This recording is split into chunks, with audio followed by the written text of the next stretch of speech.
Jump straight into it.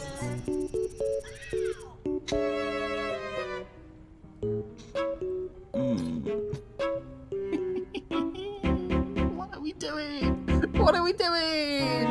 That was one shot of preseason 9 Tracer. What are we doing? Come on. I'm going to go through it a little bit cursory. I'm not actually going to go through it in depth because I don't think there's very much to respond to in depth for the most. I've already flicked through the Overwatch once. In terms of perks, it's a really hard one. So perks don't affect my mode because obviously they've all been taken out. So I don't really mind that much about perks as much as I do with other things. How the slower climbing fits his lumbering tank fantasy, but it was a point of friction when trying to chase down or escape from enemies. So we're speeding up how quickly he can vault over a ledge. Additionally, we're boosting Anarchic Zeal's lifesteal as the current value wasn't effective enough. So this is the lifesteal on the guard. So basically they've made him be able to chase people down more. Like, out of curiosity, guys, do you think Hazard needs to be able to chase people down more than he already can? He's already yeeting himself halfway across the map in order to insta-kill you. Like, obviously it's a small buff to his ability to chase people down. I don't think in practice it does that much. Spider and Flats gave this patch a pretty good rating. That's interesting. These changes made Hazard meta. Yeah, the 40% is obscene, right? That's just obscene in terms of high-level play. The reason why Hazard hasn't been played as much is because he doesn't sustain as well as the other tanks. I think in high-level play, Hazard is just strictly better than most tanks at this point. In terms of 5v5, this is terrible. In terms of 6v6, it buffs him in ways that I don't like. I don't really care about... I think the lifesteal is more reasonable in 6v6, and it incentivizes you to kind of like get in there and use it on multiple people. Because you can actually heal more than you can damage. I think that's a good change for 6v6. Bad change for 5v5, weirdly enough. I hope people kind of like understand what I mean. In 6v6, the idea is that everyone's killable, and you have to peak yourself by doing really interesting things in order to be effective, instead of like just yeeting yourself at one individual person. So basically what's going to happen now is I yeet myself at somebody, they die instantly, as they always do with Hazard. I mean, this is much of a buff, and then I survive infinitely in 5v5, which just sucks. Yeah. It's more quality of life? Yeah, it's definitely more quality of life. I mean, there's a ledge climbing animation. We can go test it. I think they both gave the patch B interesting. Yeah, it's really just more quality of life. This feels janky though, right? How far you're thrown forward when you ledge climb. But you get a speed boost now. Yeah, just for like a quarter of a second, you get a little speed boost. I guess it's interesting. I mean, realistically, I think Hazard's one of the least healthy characters in the game, and the only people that actually think that because of the ability to just hold on main infinitely and then just yeet himself onto an angle and stop somebody standing there. It's just heinous to me. And I think his wall is incredibly oppressive to other tanks. I think he's boring. I don't like playing with him. I don't like playing against him. So yeah, like, I'm a Hazard hater. Anything that's a buff to Hazard, I'm gonna dislike. So I understand that other people aren't Hazard haters because they are insane and crazy. But you know, I love Hazard. I will not agree with Realth on this. I mean, that's fine, but you're just incorrect, right? No, Hazard is the peak of 5v5 tank design, where they have to be able to threaten direct pressure on individuals without doing AoE pressure. This doesn't threaten pressure on individuals. What this does is just makes them sustain.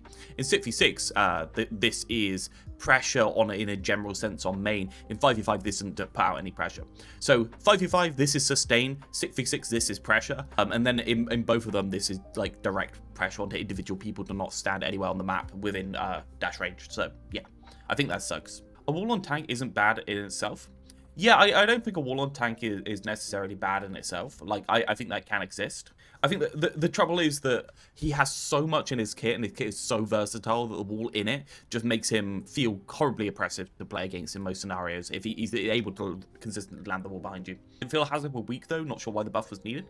Reinhardt generally does well across the game, but falls off in effectiveness at higher ranks. We're increasing the speed and responsiveness of Fire Strike to make it more reliable from range. So projectile speed increased to 30 meters per second, recovery time reduced to 0.45 seconds. I mean, it's just completely unnecessary, right?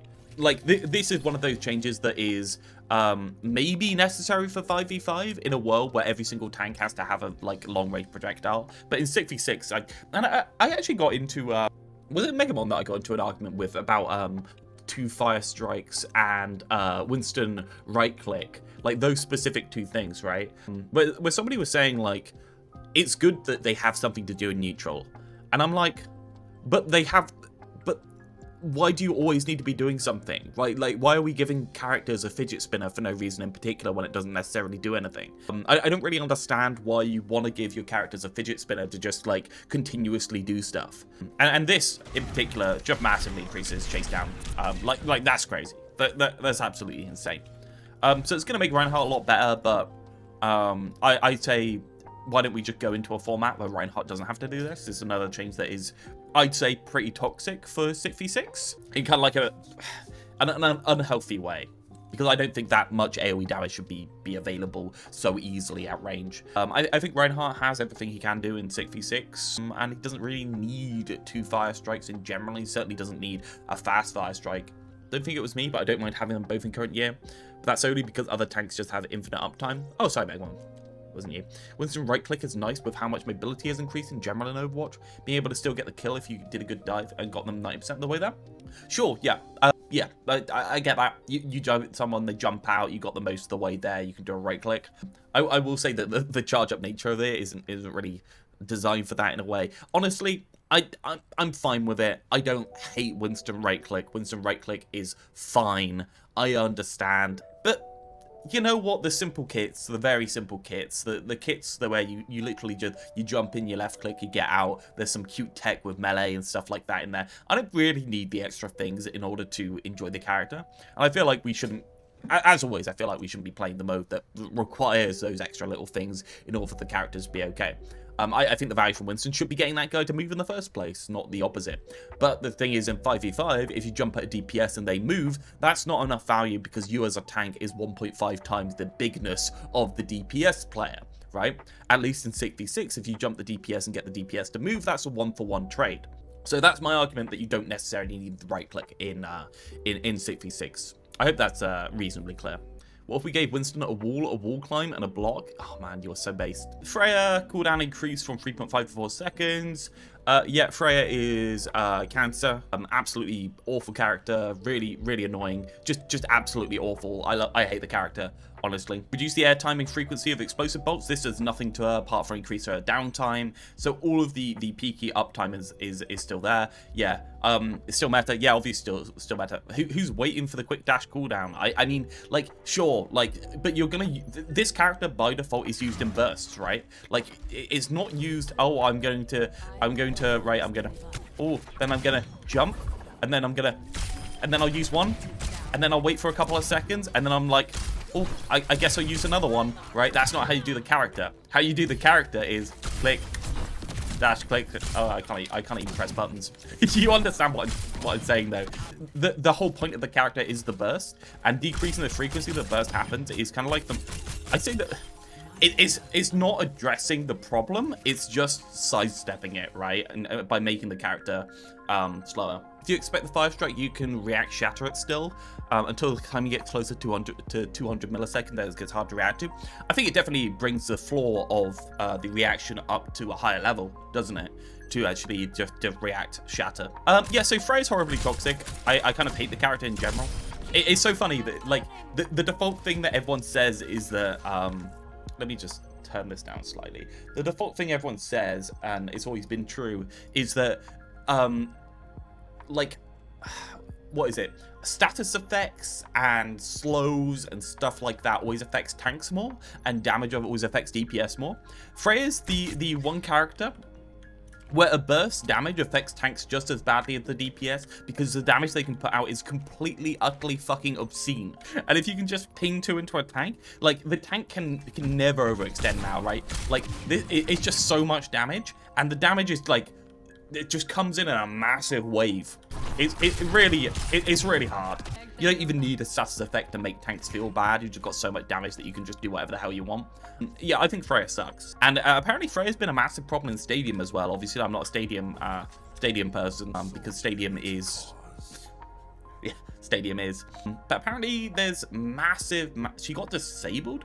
Apparently there's massive ability spam problems. I do wonder how you're going to be able to rework Freya to not have ability spam problems, right? Because the whole character is based on ability spam, and all you can do is reduce the reduce the efficacy of the cooldown reduction stuff, but like even then I'm like, I feel like that's still gonna be. It's not even anything else. It's literally the structure of the character lends itself to ability and visual effects spam. Like the bowler is massive and really annoying, to be honest. Right? Like the bowler is just like, look how bright and wild and loud that is. Like if you can do that a couple of times with a couple of scope shots in there, it just becomes so hard to see. Like Tracer, you should never be in Stadium. I think the character is just generically unhealthy in the way that they need that double hit in order to finish somebody off. They've got a lot of access to angles, and that's really why they're being played at the moment. Do you see the Freya Lifeweaver combo that's being played? Yeah. They're playing Lifeweaver literally just because Freya can overextend and Lifeweaver can... So first off, Lifeweaver can survive 2 Freya hits, right? With a dash, Lifeweaver just actually survives the double tap, which is kind of crazy. Second off, Freya is an airborne person, so you can heal them in the air. Third off, Lifeweaver's got a shit ton of buffs recently. Specifically in the passive healing rate. So if you look at the passive healing rate, that's 25% faster. And the Super Bloom has been changed down from... Super Bloom is this one here, the Thorns Breaking. That's been changed down to every 16 instead of every 20. And Lifeweaver fires 2 shots at once, so it's actually every 8 instead of every 10. So that's a massive damage increase. And I'll be honest, like, people might not be picking that because the other, like, extra burst heal is pretty damn good, especially with competitive play. But Lifeweaver is one of the characters that is, like, on the cusp of being really OP. And obviously Life Grip, right? Like, you get double tapped by Freya, you just Life Grip him out every single time. You got an instant denial. It's basically Mercy Res, but it's preemptive. That's basically what Lifeweaver has now. Because... I mean, Freya just, like, has her damage telegraphed by, like, half a second to a second, which, I don't know, Freya's caused Lifeweaver to come... I'm kind of happy that Lifeweaver's coming in, right? I'm kind of happy that Lifeweaver's coming in. Mostly Lifeweaver's underrated, especially for 6v6, yes. It's funny that Lifeweaver's getting so many healing buffs over time. Just slow healing buffs. His actual healing per second is going up massively, very slowly, though. Specifically when you're trying to, like, weave and do other stuff, right? You're not always in the mode. Your actual healing per second raises quite a bit for that passive healing increase. So yeah, it's obviously good that they're nerfing her, but I think this character's fundamentally flawed in Stadium. Definitely flawed in Stadium because ability spam is the point of Stadium, right? Like, it's kind of the point. And in terms of ranked, I think she's just kind of boring. I'm going to be honest. I think people are overestimating how strong she is. I was in CarQ chat and the dev says she had the lowest win rate in Stadium, 41%. Yeah, nobody really cares how strong she is in Stadium. They just care that she's utterly boring to play against. And the fact, right, if there's a Freya standing there, right, she's standing there menacingly, and you're playing a tank, you cannot walk forward because you're going to be fucking blocked by 3 shots, right? And you have to be able to expect those 3 shots in such a short succession. You have to, because she can do it, right? So basically, this whole, like, conservation of damage into a kind of, like, into a big burst just makes it so that you can't walk forward. And like, changing the cooldown, what that does is make it so that Freyas are more inclined to save their stuff for a big burst, which is kind of like the opposite of what you want, right?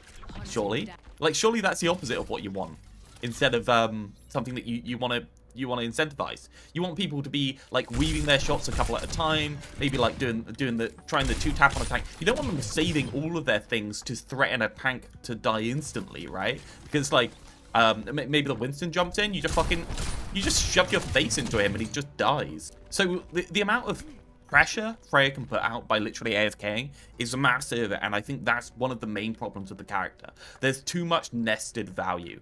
I'd be okay with a much faster regenning dash, but only limiting it to, like, 2 bolts with, like, a second between them. I think that would be fine, and when we could enable her to still do her, like, DPS assassinating with 2 bolts. But honestly, the ability to just have 3 bolts is just ridiculous and kind of, like really impressive, honestly. Perhaps untying the cooldown reset to dash would be good. Untying the cooldown reset to dash, yeah. But that's what the entire character's built around, right? It just seems like a bad concept. What if it was similar to Zarya Bubble and you had 2 charges? Yeah, I don't think keeping the effectiveness of this at its level and then decreasing the cooldown is the way to go, because I think it's just going to incentivize people to AFK. Even having 2 of these shots on a tank is such a crazy amount of damage that it disincentivizes you from doing things.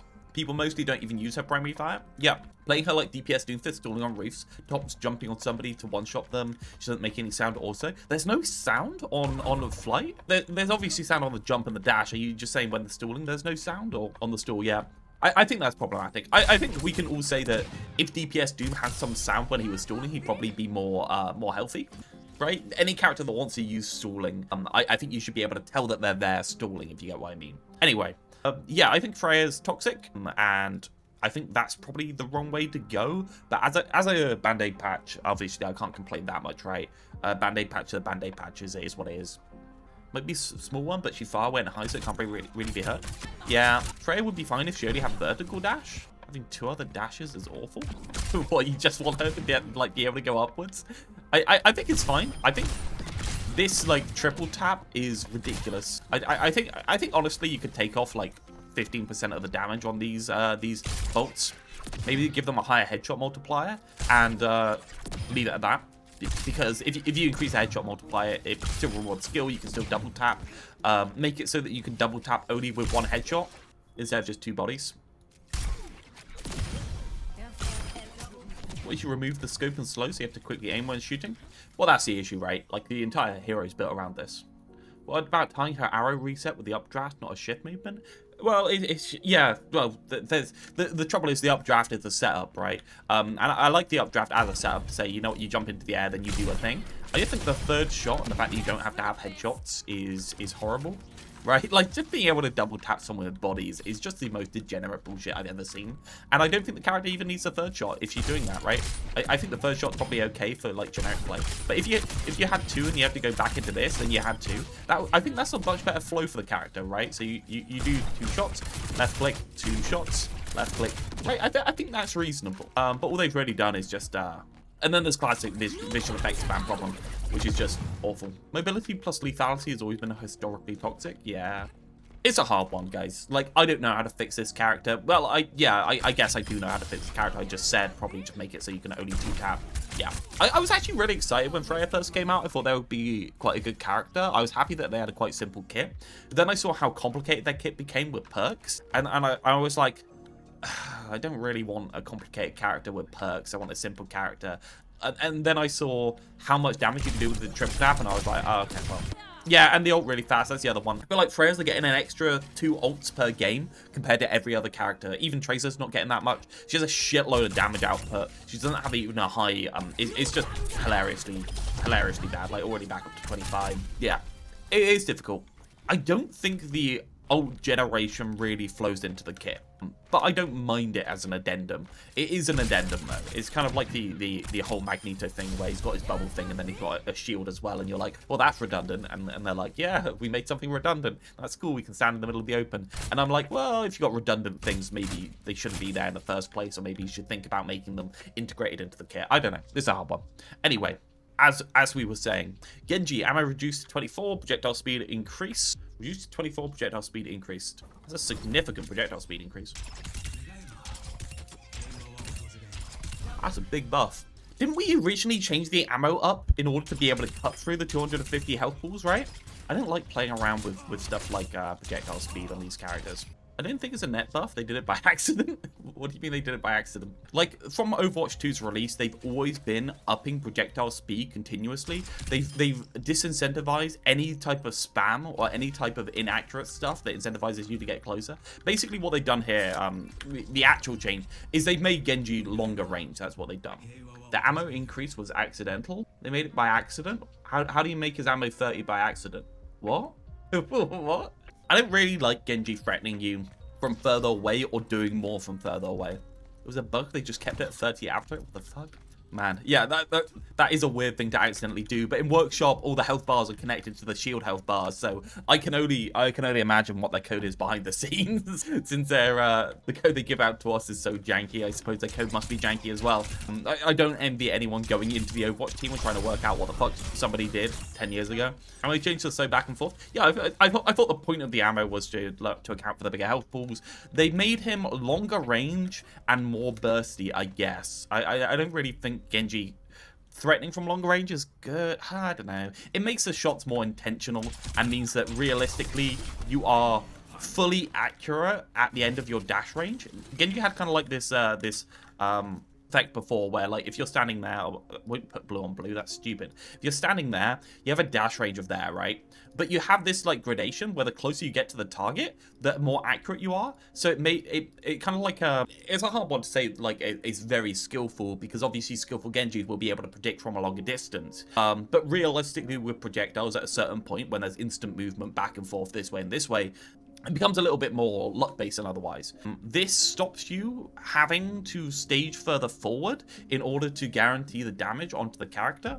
Makes Genji a lot longer range. I don't think I like making it so that Genji can stage from further away and do damage from him. They'll get used to this quite fast. For his most effective range, it shouldn't have impacted it too much. No, it does impact his effective range. Genji were always going a little bit closer than their dash range. They were always fighting around here. This was their like effective range before, around here. Now their effective range is kind of like moved back to here in terms of where they're going to be able to shoot. The idea was, if I'm running towards you, I'm gonna be actively moving forward in order to get more shots. If they want 24 ammo, they better make it 28 damage at least. I'm not a breakpoint Andy. I think for the most part the game has enough stuff flowing around that I don't really mind about breakpoints. What is a breakpoint Andy? When I say breakpoint Andy, I mean a person that obsesses over the numbers of x plus x plus x equal insta-kill. I think for the most part, unless you're purposely designing for insta-kills, there's enough random spam damage flying around in the game that you should be able to operate without the insta-kill, if you get what I mean.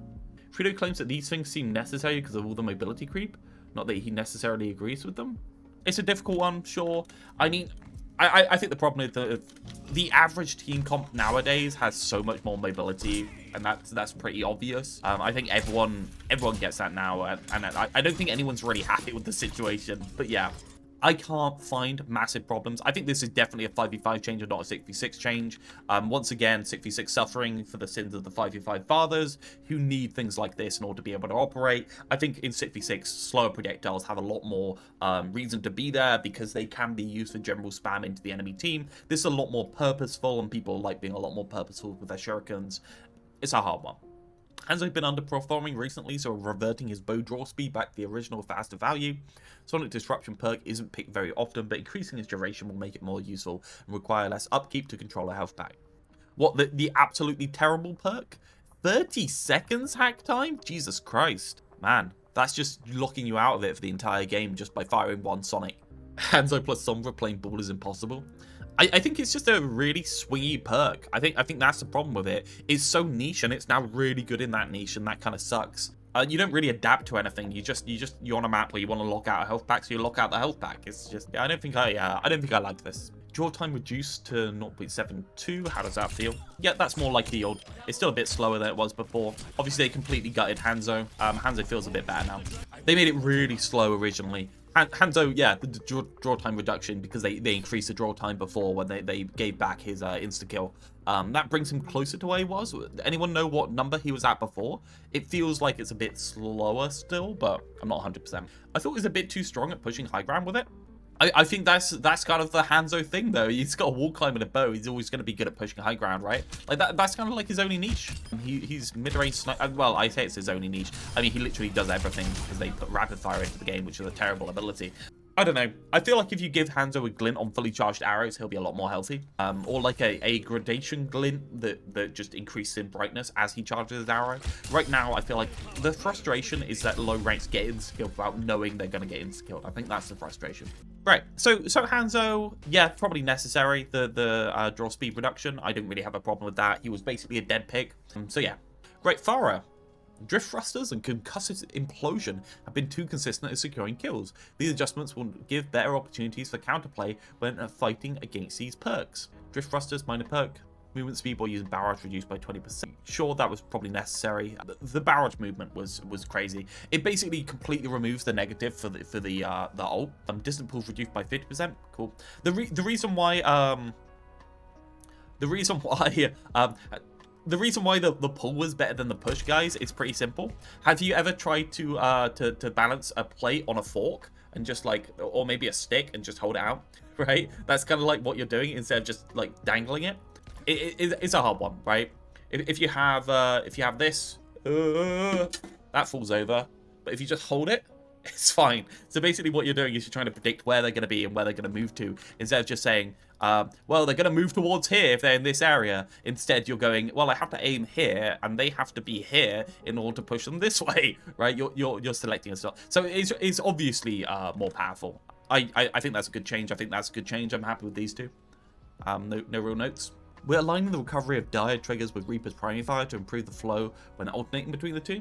Well, my point for dire triggers is dire triggers doesn't need to exist, and I'm unhappy that it does exist. I don't really think it's cool in any way. I think it's kind of boring. That was kind of like the only negative. Wow. So it's now just in your rotation. That is significantly better. Wow.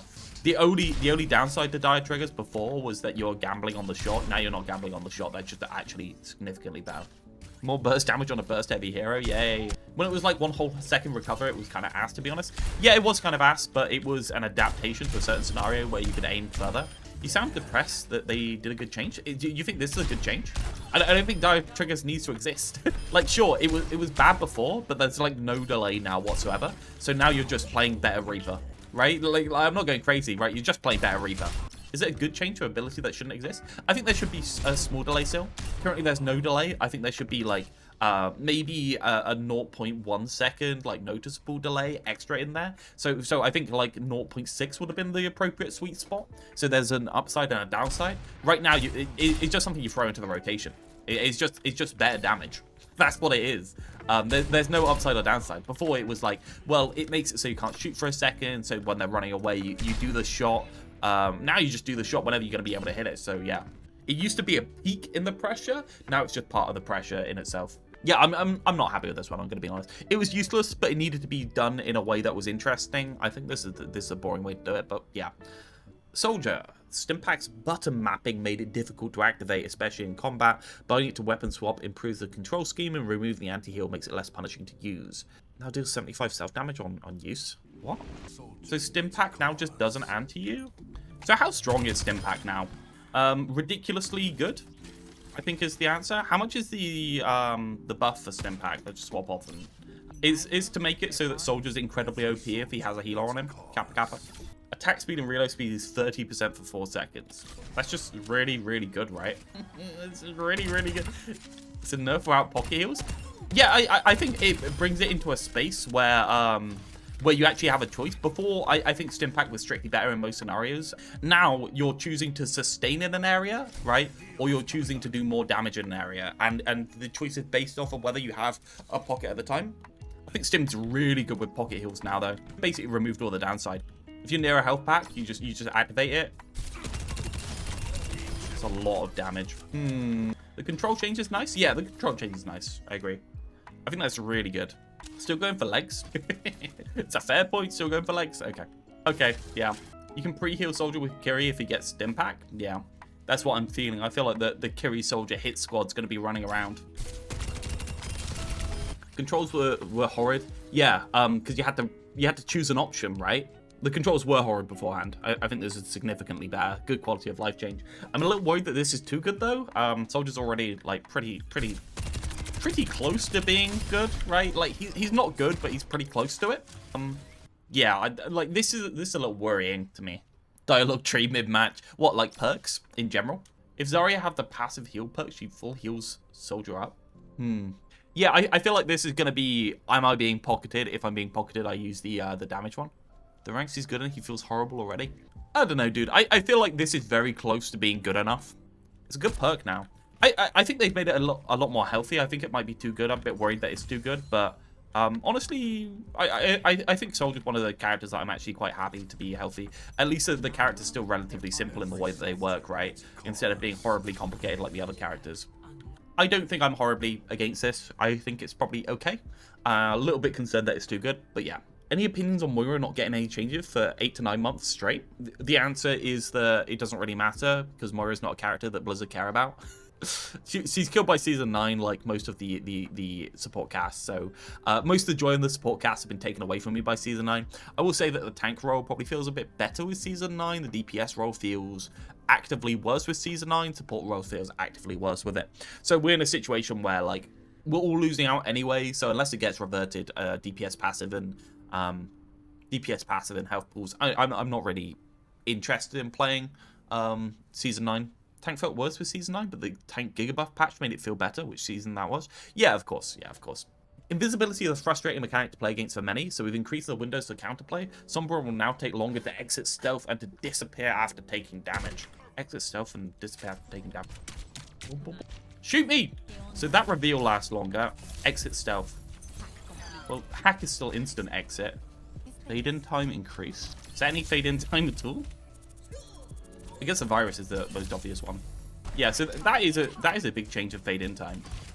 I think that's healthy. I think I'm happy with the fade in time. Like, I'll be honest, Sombra was literally just unreactable before unless you are full concentrating. I don't think people want to full concentrate on a video game. I think people want to be able to come home after a long day and play the video game. It doesn't really address the core issues why people are banning her. Sure, I mean, it does address them a little bit. I mean, the unreactability of Sombra is one of the reasons why people are banning her. I think the character is just a kit entirely full of toxicity, right? Like, the stealth is toxic, the hack is toxic, the virus is toxic, and the virus interacting with the hack is toxic, and I think the character in general is in the worst state historically it's ever been in, right? I don't think the character's in a good state at all. I think it's actually really bad. But then again, like, we did that whole talk about 6 months ago, and Blizzard has took what I would consider to be 0 notes from that. So here we are with Sombra again, because we got a fucking virus. She's fun to play, though. Sure, yeah. I mean, you always have to weigh how fun things are to play against how much joy they take away from other people, though. That's kind of like the whole point of design, isn't it? To have a not get banned, you might need to wreck the character to get past community perception and then slowly buffer into a healthy spot again. Yeah, I mean, their rework fucked the character, right? And then they left it to the community to balance themselves by selecting out the character, because the character is ridiculously unhealthy that we really don't have anything left. Counters Hammond strongly enough that I'll never not ban him first? Yeah, of course. Of course. And there's no reason whatsoever.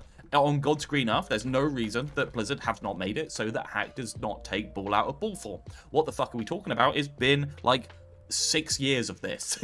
Like, what are we doing? It's not particularly confusing. Just make his grapple untracked from wherever it is, and don't bring him out of ball form. It's not particularly confusing. My issue is their refusal to abandon the current players who drop her if she got unreworked or changed again. Yeah, I mean, that's pretty obvious.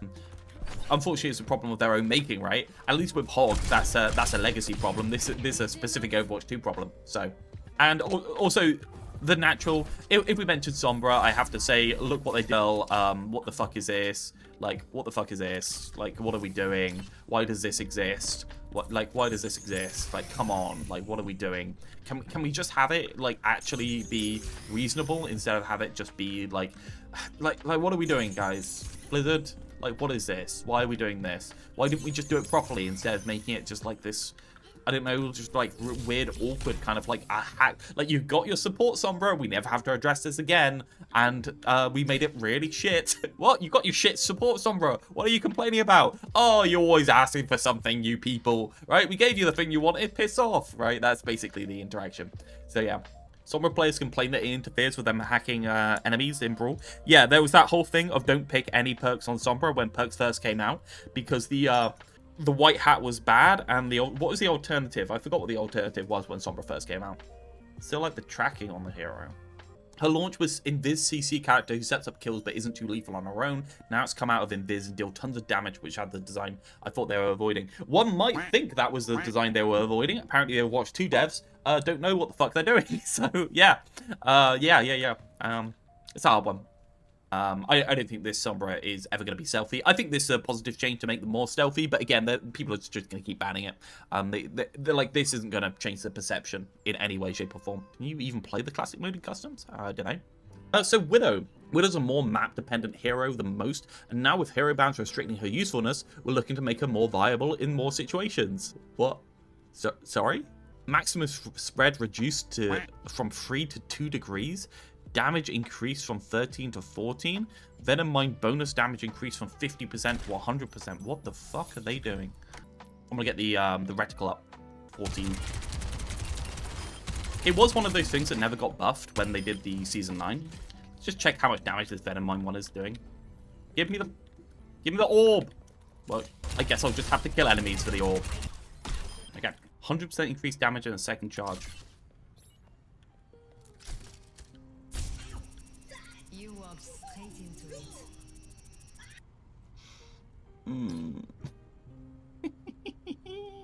What are we doing? What are we doing? What are we doing, guys? We're just gonna make it so you can't move a Widow out of position. That was one shot of preseason 9 Tracer. What are we doing? Come on. I think it's an effect. No way it stacks. No way it stacks. Nah, that can't stack, right? No. No, good. Of course it doesn't stack. No. What are we doing though? That gun is weird and ugly. Yeah, it's pretty weird and ugly, man. See, the thing is, what you do by increasing the amount of damage, right? What you're doing is you got this much of a health bar, right? And so Venomite normally does that much. Before we were increasing it to like 50% more, which is there. Now we're increasing it to there. What we've done is proportionally, we've actually decreased the health bar by a significant amount. Right, so when you're doing the left click damage in order to top off the hero, what we've done is we've reduced the amount by a significant percentage, meaning that there's a significant percentage less left click that you need in order to finish somebody, so that you can finish someone pretty damn easily. Like this is crazy. So right on Soldier, that's body shots only from that range. Oh, sorry, that wasn't with the perk.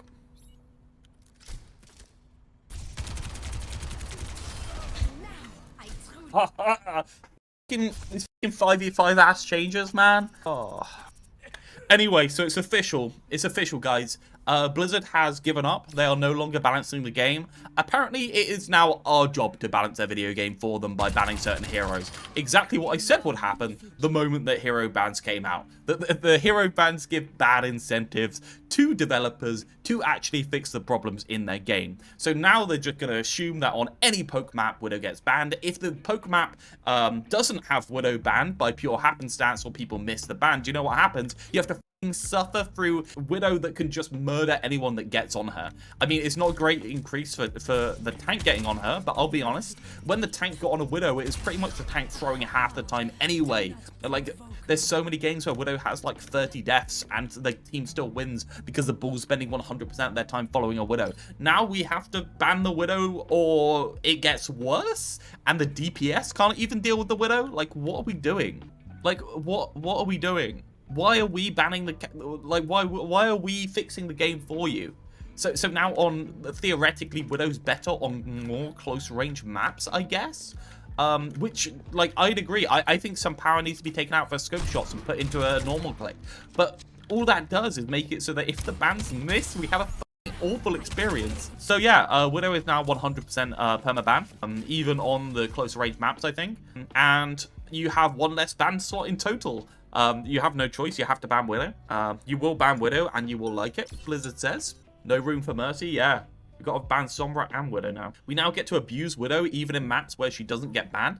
I think this is just going to increase the amount of bans, so Zenzo. I imagine like the 1 in 10 maps where Widow doesn't get banned and they're just a mortal god that, like, if you're Genji and you jump on a Widow, you better be hitting that Venom Mind Word dash. Like, you better be, because holy shit, like, you ain't getting through here very easily. Sombra's not worth a ban. People don't ban Sombra for being worth a ban, though. Mercy, Freya, Widow?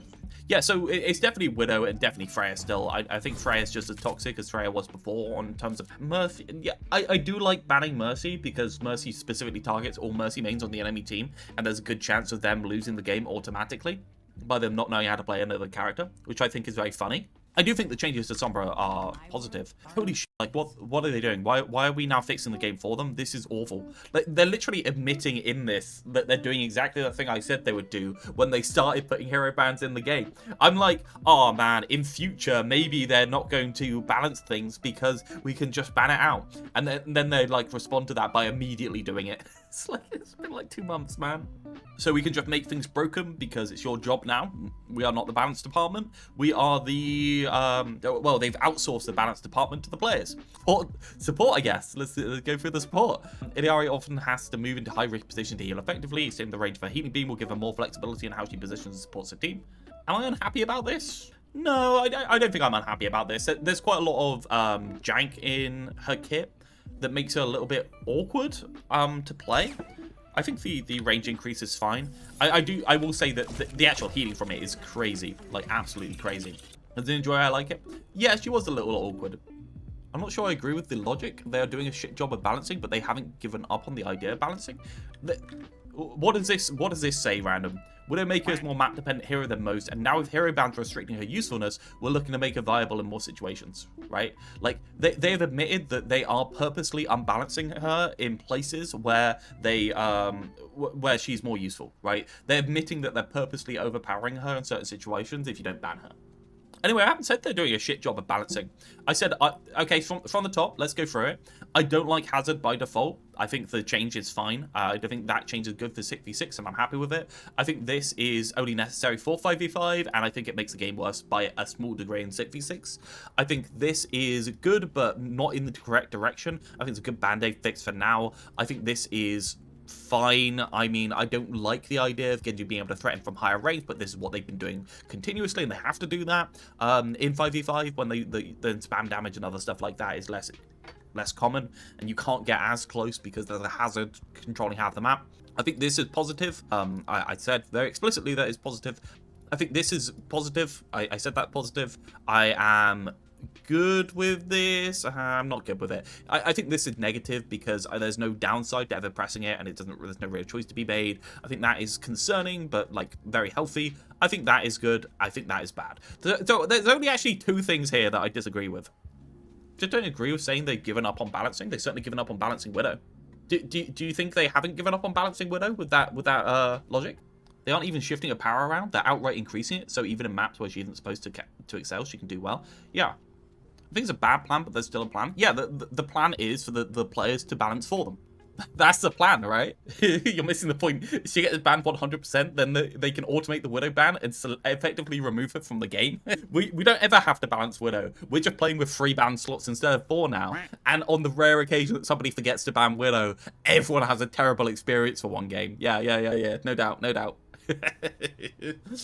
I think you've used too much hyperbole. My dude, like, specifically in this, they have given up on balancing this character. They are purposefully unbalancing her. It says it there.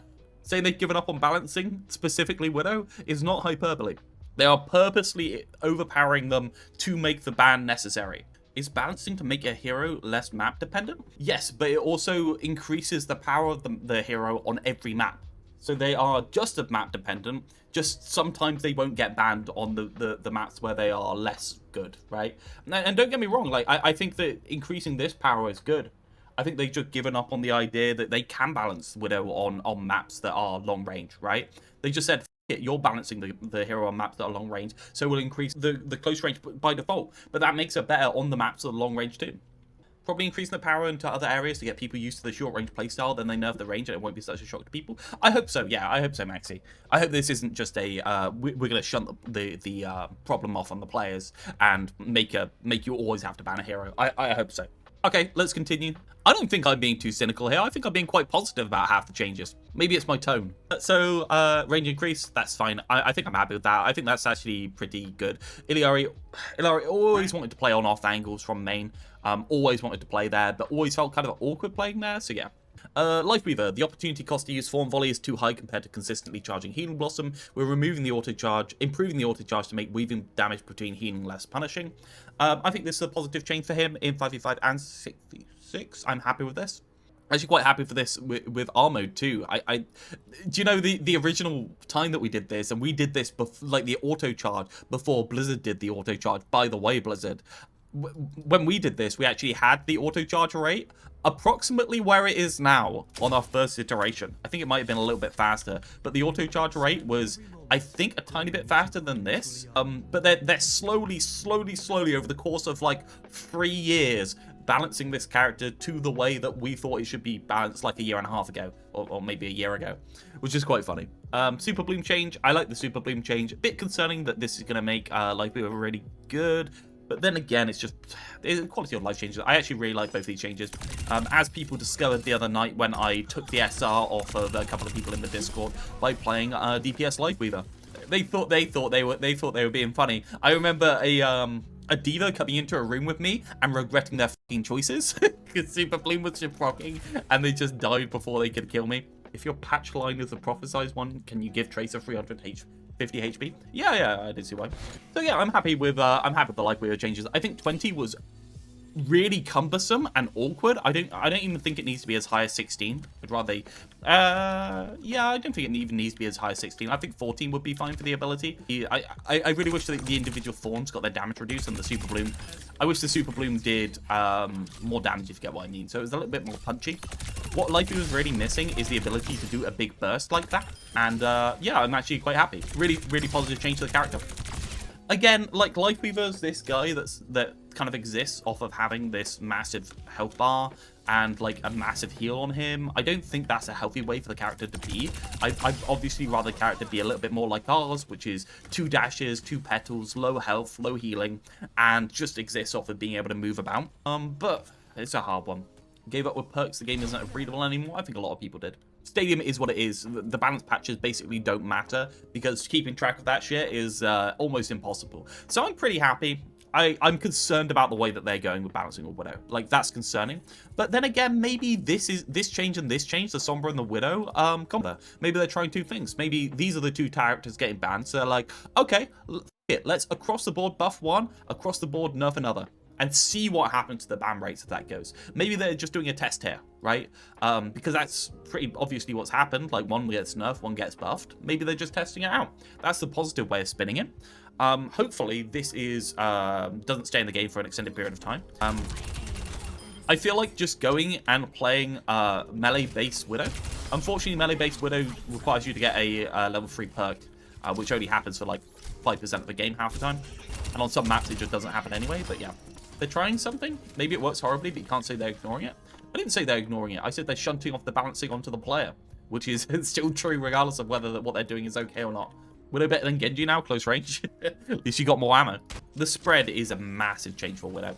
But yeah, also is another one of the creep things where the diversity of things in the game is being reduced over time. You see, like, the projectile speed increase,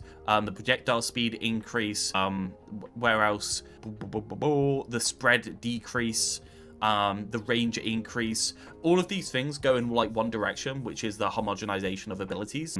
Everything in 5v5 has to be faster projectiles, lower spread, because you have to be able to 1v1 more often in 5v5 than you necessarily have to in 6v6. There's less to contribute to the game when you are not 1v1ing in 5v5 compared to 6v6. So this is kind of like a trend that you see across the years in Overwatch, which I think is a generically negative trend for the game because it allows less interesting things to exist. I think bans are more like cooperating with the player to balance, since only players can determine accurately what field-based changes are needed, since it's such a large pool of people. I don't think only players can determine. I think you can determine it accurately through basic understanding of the game design space. I think, sure, like, you can't get a really accurate reading, but I think you can easily get 90% of the way there. And I don't think bans are universally negative. I've never said they're universally negative. I said I'm really concerned about them because I think things like this will end up happening, right? And they'll shunt off some of the work onto the player and make the experience worse when the character isn't banned. And obviously there's a couple of other downsides, like not being able to pick your hero, having a longer match start time that I don't like. But the positives of being able to have some authority over your own experience is a major positive. And the positive of being able to remove things that are kind of like currently really problematic, but in a way that wasn't predictable from the devs, right? Give them a lot more flexibility. So I've talked about the positives and negatives of hero bans before. I'm just a bit concerned that this is going to be a thing that happens continuously. Anyway, what we do? No 6v6 balance, GG. The 6v6 balance is the 5v5 balance. Let's be honest, they've given up on it. Harder to gather data with a dev team alone. See, the thing is, when you're trying to work out what's true about your game, you should be coming up with a hypothesis, testing the hypothesis, seeing how close you are to actually getting the thing right. That's basically what you should do. It's very hard to tell if the developers are doing that or if they're just throwing things out there, right? And estimating based off play. You shouldn't be data gathering in order to determine what you do. You should be data gathering to determine if the thing you just did was correct and then doing something better in future based off of the data you've gathered, right? You should be predicting, not reacting, in my opinion. And obviously, I feel like Blizzard has always been reacting instead of predicting. Obviously, they've done